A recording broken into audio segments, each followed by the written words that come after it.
বৃদ্ধি চক্রবর্তীর কবিতা তিলোত্তমা। জানো তিলোত্তমা, সেদিনে সেই ছোট্টটি ছিলে তুমি, মায়ের কোলে খিলখিল করে হাসছিলে।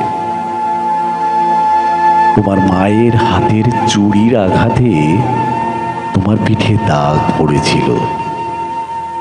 মায়ের সে কি কান্না, সে কি হাহাকার!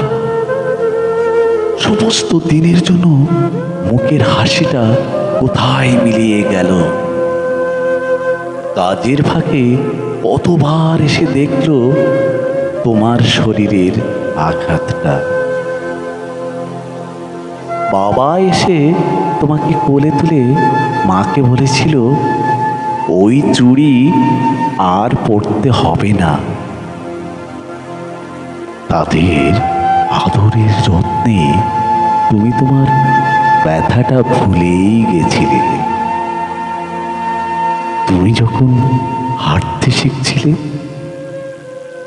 পড়ে গিয়ে ব্যথা পাবে এই ভয়ে ওরা তোমার পাশে পাশে সারাক্ষণ হাত বাড়িয়ে থাকতো।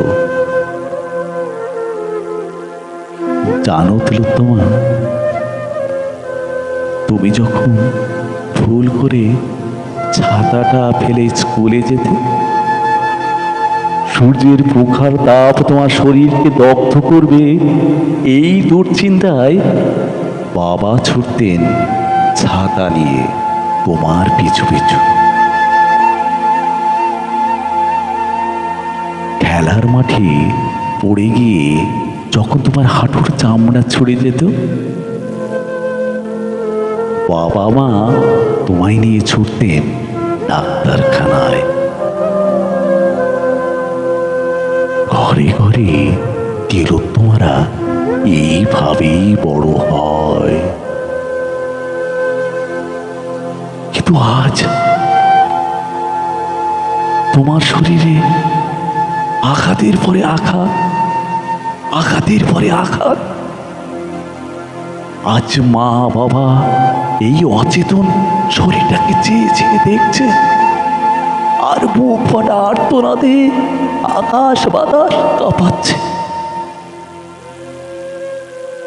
মা বাবা কি করে সহ্য করবেন?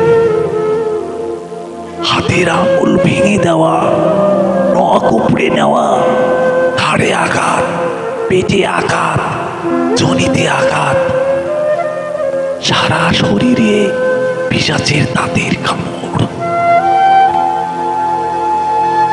প্রতিহত করার ব্যর্থ চেষ্টা।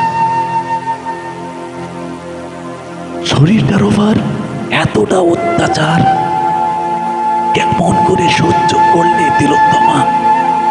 কেমন করে? আজ তোমার হয়ে বিচার চাইতে সরব হয়েছে সারা দেশের নারী পুরুষ।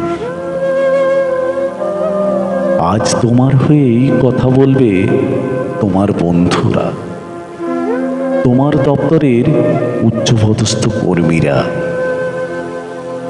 বিভিন্ন দপ্তরের বড় বড় আমলারা, নেতা মন্ত্রী, বুদ্ধিজীবীরা। একদিন সবাই থেমে যাবে। নদী আবার তার আগের নিয়মেই বয়ে যাবে। সূর্য সেই পুরাতন নিয়মেই সকালবেলার আকাশ রাঙাবে। শুধু অসহায় আহত দগ্ধ দুটো হৃদয় উল্টো স্রোতেই বইবে।